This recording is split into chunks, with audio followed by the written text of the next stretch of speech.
গভীরভাবে শ্রদ্ধার সাথে স্মরণ করছি বহু দলের গণতন্ত্র প্রবক্তা, স্বাধীনতার ঘোষক শহীদ রাষ্ট্রপতি জিয়াউর রহমানকে আমি স্মরণ করছি।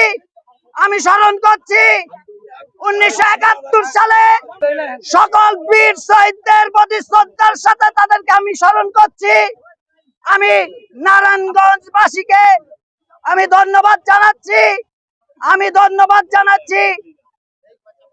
আগামী দিনের রাষ্ট্রনায়ক জনাব তারেক রহমানের পক্ষ থেকে নারায়ণগঞ্জের জননেতা, জনগণের আশা আকাঙ্ক্ষা, আমাদের জনপ্রিয় নেতা জনাব জাকির খানের পক্ষ থেকে নারায়ণগঞ্জবাসীকে আমি ধন্যবাদ জানাচ্ছি।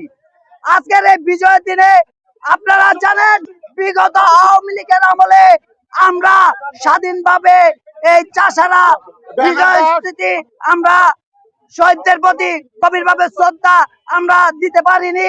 স্বাধীনভাবে আমরা যেহেতু এই 5ই আগস্টে এই ছাত্র জনতার মাধ্যমে আমরা এই দেশকে স্বাধীন করেছি।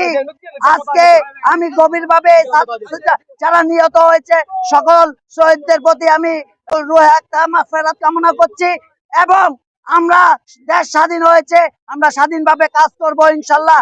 জাকির খানকে আবার মুক্ত করব, আবার আমরা নারায়ণগঞ্জে আপামর জনগণ সাধারণকে নিয়ে আমরা আবার বিএনপি জাতীয়তাবাদী দলকে সংগঠিত করে আমরা আবার রাজপথে থাকবো।